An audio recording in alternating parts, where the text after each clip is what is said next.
ಸರ್ಕಾರಿ ಶಾಲೆಗಳಲ್ಲಿ ನೂತನ ಪ್ರಾಯೋಗಿಕ ತರಬೇತಿ ಮಾದರಿಗಳನ್ನು ಪ್ರಾತ್ಯಕ್ಷಿಕೆಗಳ ಮೂಲಕ ಶಿಕ್ಷಣ ನೀಡಿದರೆ ವಿದ್ಯಾರ್ಥಿಗಳ ಜ್ಞಾನಾರ್ಜನೆ ಮಟ್ಟ ಹೆಚ್ಚಲು ಸಾಧ್ಯವಾಗುತ್ತದೆ. ಇದಕ್ಕೆ ಅತ್ಯಾಧುನಿಕ ರೋಬೋ ಪ್ರಯೋಗಾಲಯದ ಪರಿಕಲ್ಪನೆ ಪೂರಕವಾಗಿದೆ.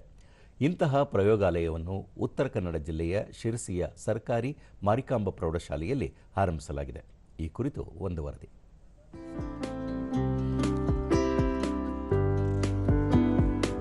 ಗುಜರಾತ್ ದೇಸಾಯಿ ಫೌಂಡೇಶನ್ ಸಹಕಾರದೊಂದಿಗೆ ಶಿರಸಿ ಸ್ಕೋಡ್ವೆಸ್ ಸಂಸ್ಥೆ ಈ ಪ್ರಯೋಗಾಲಯವನ್ನು ಸ್ಥಾಪಿಸಿದ್ದು, ವಿಜ್ಞಾನ, ತಂತ್ರಜ್ಞಾನ, ಇಂಗ್ಲಿಷ್, ಗಣಿತ ವಿಷಯಗಳನ್ನು ಪ್ರಾಯೋಗಿಕವಾಗಿ ವಿದ್ಯಾರ್ಥಿಗಳಿಗೆ ಕಲಿಸಲಾಗುತ್ತಿದೆ. ಕೇವಲ ವಿಜ್ಞಾನ ಮಾತ್ರವಲ್ಲದೆ ಗಣಿತ, ಇಂಗ್ಲಿಷ್, ಎಂಜಿನಿಯರಿಂಗ್ ಸೇರಿದಂತೆ ಇತರೆ ವಿಷಯಗಳ ಕಲಿಕೆಗೆ ಪೂರಕವಾಗಿದ್ದು, ಭೌತಶಾಸ್ತ್ರ, ಗಣಿತಶಾಸ್ತ್ರ, ಗಣಕಯಂತ್ರ ಸೇರಿದಂತೆ ವಿದ್ಯುತ್ ಉಪಕರಣಗಳಿಗೆ ಸಂಬಂಧಿಸಿದ ವಿವಿಧ ವಿಷಯಗಳ ಕುರಿತ ಪ್ರಾಯೋಗಿಕ ತರಗತಿಗಳನ್ನು ನಡೆಸಲಾಗುತ್ತಿದೆ. ಈ ಬಗೆಯ ವೈಜ್ಞಾನಿಕ ತಂತ್ರಜ್ಞಾನ ಒಳಗೊಂಡ ಪ್ರಯೋಗಾಲಯಗಳು ಮಕ್ಕಳ ಬುದ್ಧಿಮತ್ತೆಗೆ ಉತ್ತೇಜನ ನೀಡಲು ಸಹಕಾರಿಯಾಗಿವೆ. ದೂರದರ್ಶನದೊಂದಿಗೆ ಉಪಪ್ರಾಂಶುಪಾಲ ರಾಜೇಶ್ ನಾಯ್ಕ್ ವಿದ್ಯಾರ್ಥಿಗಳನ್ನು ಶಾಲೆಗೆ ಆಕರ್ಷಿಸಲು ಹಾಗೂ ಹೊಸ ಮಾದರಿಯಲ್ಲಿ ತರಬೇತಿ ನೀಡಲು ಈ ಪ್ರಯೋಗಾಲಯ ಸಹಾಯಕವಾಗಿದೆ ಎಂದರು. ಈ ಒಂದು ಲ್ಯಾಬ್ ತುಂಬಾ ಸಹಾಯಕಾರಿಯಾಗಿದೆ. ಮುಂದಿನ ಒಂದು ಉನ್ನತ ವ್ಯಾಸಂಗಕ್ಕಾಗಿ PUC ವ್ಯಾಸಂಗಕ್ಕಿರ್ಬೋದು ಅಥವಾ ಮುಂದಿನ ಉನ್ನತ ವ್ಯಾಸಂಗಕ್ಕಾಗಿ ಈ ಒಂದು ಲ್ಯಾಬ್ ವಿದ್ಯಾರ್ಥಿಗಳಲ್ಲಿ ಒಂದು ರೀತಿ ಜ್ಞಾನದ ಒಂದು ಫೌಂಡೇಶನ್ ಅನ್ನ ಇದು ಹಾಕೊಡ್ತಾ ಇದೆ. ನಮ್ಮ ಮಕ್ಕಳಿಗೆ ತುಂಬಾ ಅನುಕೂಲವಾಗ್ತಾ ಇದೆ. ಸ್ಕೋಡ್ವೆಸ್ ಸಂಸ್ಥೆ ಕಾರ್ಯನಿರ್ವಾಹಕ ನಿರ್ದೇಶಕ ಡಾಕ್ಟರ್ ವೆಂಕಟೇಶ್ ನಾಯ್ಕ್, ವಿದ್ಯಾರ್ಥಿಗಳು ಪ್ರೌಢಶಾಲೆ ಹಂತದಲ್ಲಿಯೇ ಸಂಪೂರ್ಣವಾಗಿ ತಾಂತ್ರಿಕ ಜ್ಞಾನ ಕೌಶಲ್ಯ ಹೆಚ್ಚಿಸುವ ನಿಟ್ಟಿನಲ್ಲಿ ಈ ಪ್ರಯೋಗಾಲಯ ಪ್ರಾರಂಭಿಸಲಾಗಿದೆ. ರಾಜ್ಯದಲ್ಲಿ ಮೊದಲ ಬಾರಿಗೆ ಈ ಪ್ರಯೋಗಾಲಯ ಆರಂಭಿಸಿದ್ದು ಎಲ್ಲ ಸರ್ಕಾರಿ ಶಾಲೆಗಳಿಗೂ ವಿಸ್ತರಣೆಯಾದರೆ ವಿದ್ಯಾರ್ಥಿಗಳಿಗೆ ಅನುಕೂಲವಾಗುತ್ತದೆ ಎಂದರು.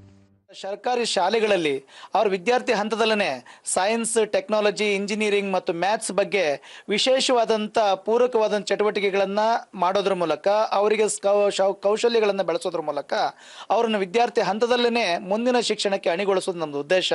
ಯಾವುದೇ ಹಂತದಲ್ಲಿ ಅವರು ಶಾಲೆ ಬಿಟ್ಟರೂ ಕೂಡ ಅವರು ಉದ್ಯೋಗ ವಂಚಿತರಾಗಬಾರ್ದು ಅನ್ನೋ ಹಿನ್ನೆಲೆಯಲ್ಲಿ ಈ ಸ್ಟೆಮ್ ಲ್ಯಾಬನ್ನು ನಾವು ಆರಂಭಿಸಿದ್ದೇವೆ. ಈಗ ಉತ್ತರ ಕನ್ನಡ ಜಿಲ್ಲೆಯಲ್ಲಿ ಸ್ಟಾರ್ಟ್ ಮಾಡಿದ್ದೇವೆ. ಮುಂದಿನ ದಿನಗಳಲ್ಲಿ ಇದನ್ನು ರಾಜ್ಯವ್ಯಾಪಿ ವಿಸ್ತರಿಸುವ ಉದ್ದೇಶವನ್ನು ಹೊಂದಿದ್ದೇವೆ. ಶಿಕ್ಷಕಿ ಜಯಲಕ್ಷ್ಮಿ ಗುನಗ, ನಮ್ಮಲ್ಲಿಯ ವಿದ್ಯಾರ್ಥಿಗಳು ಪ್ರಾಯೋಗಿಕ ತರಗತಿಯಲ್ಲಿ ಕಲಿಯುವುದನ್ನು ಪೂರಕವಾಗಿ ಕಲಿಯುತ್ತಿರುವುದು ಕಾಣುತ್ತಿದ್ದು, ಮುಂದಿನ ಶಿಕ್ಷಣಕ್ಕೆ ಈ ಪ್ರಯೋಗಾಲಯ ಸಹಕಾರಿಯಾಗಲಿದೆ ಎಂದು ಹೇಳಿದರು.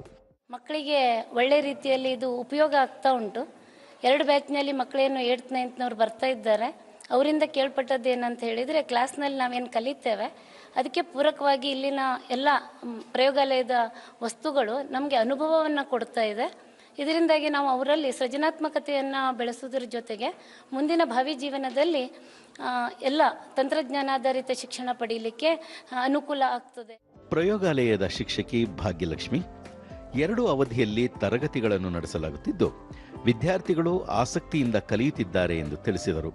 ವಿಜ್ಞಾನ ಹಾಗೂ ಗಣಿತ, ಇಂಜಿನಿಯರಿಂಗ್ ಫೀಲ್ಡ್ ಹಾಗೇನೆ ಟೆಕ್ನಾಲಜಿ ಅಂತ ಏನು ಹೇಳ್ತಾ ಇದೀವಿ, 4 ವಿಷಯಗಳಲ್ಲಿ ಏನಾಗ್ತಾ ಹೋಗುತ್ತೆ, ವಿದ್ಯಾರ್ಥಿಗಳಿಗೆ ಹೆಚ್ಚಿನದಾಗಿ ಪ್ರಾಕ್ಟಿಕಲ್ ನಾಲೆಜ್ ಸಿಗ್ತಾ ಹೋಗುತ್ತೆ. ಆ ಮಗುವಿನ ಆಲೋಚನಾ ಶಕ್ತಿಗೆ ಏನು ಡಿಪೆಂಡ್ ಆಗಿರುತ್ತೆ ಅದರ ರೀತಿಯಲ್ಲಿ ಆಕ್ಟಿವಿಟೀಸ್ ಬೇಸ್ಡ್ ಆಗಿ ಈ ಲ್ಯಾಬ್ ಮಾರ್ಪಾಡಾಗ್ತಾ ಇದೆ.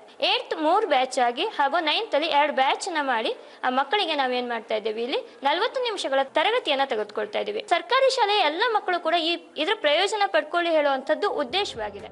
ವಿದ್ಯಾರ್ಥಿ ಮುಸ್ತಫಾ ಅಹ್ಮದ್, ಎಲ್ಲಾ ವಿಷಯಗಳನ್ನು ಪ್ರತ್ಯಕ್ಷವಾಗಿ ನೋಡಿ ಕಲಿಯಲು ಈ ಪ್ರಯೋಗಾಲಯ ಅನುಕೂಲವಾಗಿದೆ ಎಂದರು. The concepts we have understood practically. Those concepts which cannot be understood so easily with theoretically. Like it's very high-tech lab, one of the first of its kind in the whole of our state, that is Karnataka. The STEM lab covers all the topics: science, technology, engineering and mathematics that will help us to develop. ಮತ್ತೋರ್ವ ವಿದ್ಯಾರ್ಥಿನಿ ಲಿಖಿತ, ಪುಸ್ತಕದಲ್ಲಿ ಓದಿದ ವಿಷಯವನ್ನು ನೇರವಾಗಿ ಪ್ರಯೋಗ ಮಾಡಿ ನೋಡಲು ಈ ಪ್ರಯೋಗಾಲಯ ಅನುಕೂಲವಾಗಿದೆ ಎಂದು ಸಂತಸ ವ್ಯಕ್ತಪಡಿಸಿದರು. ಈಗ ನಮಗೆ ಟೀಚರ್ಸ್ ಹೇಳಿದ್ರು, ಈಗ ರಿಫ್ಲೆಕ್ಷನ್ ಆಫ್ ಸೌಂಡ್ ಅಲ್ಲಿ angle of incidence is equal to angle of reflection.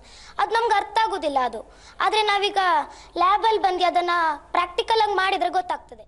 ಈ ಬಗೆಯ ಪ್ರಯೋಗಾಲಯಗಳು ರಾಜ್ಯದ ಎಲ್ಲ ಸರ್ಕಾರಿ ಶಾಲೆಗಳಲ್ಲೂ ಆರಂಭಿಸಬೇಕು ಹಾಗೂ ವಿದ್ಯಾರ್ಥಿಗಳು ವೈಜ್ಞಾನಿಕ ತಂತ್ರಜ್ಞಾನದೊಂದಿಗೆ ಶಿಕ್ಷಣ ಪಡೆದು ಶೈಕ್ಷಣಿಕ ಗುಣಮಟ್ಟವನ್ನು ಹೆಚ್ಚಿಸಿಕೊಳ್ಳಲು ಸಹಕಾರಿಯಾಗಲಿವೆ.